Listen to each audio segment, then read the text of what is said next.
มามื้อนี้สิพาทุกคนมาเฮ็ดลาบมักจองทางใต้ก่อนอื่นเบิดก็จะเอามักจองไปแช่น้ำแล้วก็แกะกาบออกเนาะหลังจากแช่มักจองแล้วเฮาก็จะมาซอยหัวสิไข่เพราะว่าส่วนปลายของหัวสิไข่เฮาจะเอาไปต้มน้ำป่นมื้อนี้เฮาจะเฮ็ดน้ำป่นกบ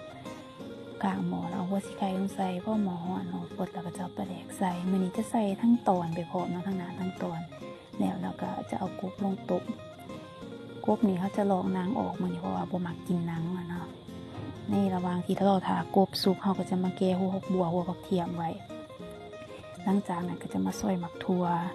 ซอยพวกเครื่องเคียงต่างๆที่จะใส่ลาบหมักจองเนาะมื้อนี้ก็จะได้มะแขงมาแต่ว่าบ่มีมะเขือมื้อนี้เราจะใส่แต่มะแขงเนาะแล้วก็จะมาซอยหอมบัวหอมปอบผักหอมเปรย์เนี่ยซอยทุกอย่างไว้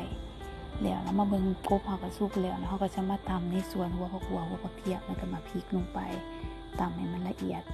แล้วเราจะนำกบที่ว่าสุกแล้วนะมาตำอีกเทื่อนึงตำกบแล้วเราก็จะเก็บกากมันออกเนาะเวลากินจังบ่คาคอเฮา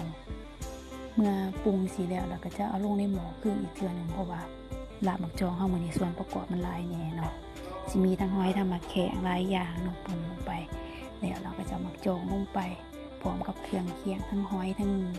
ผักหอมพยังลงพร้อมกันเนาะในส่วนนี้ถ้าว่าใครอยากใส่ข้าวคั่วก็ได้เด้อ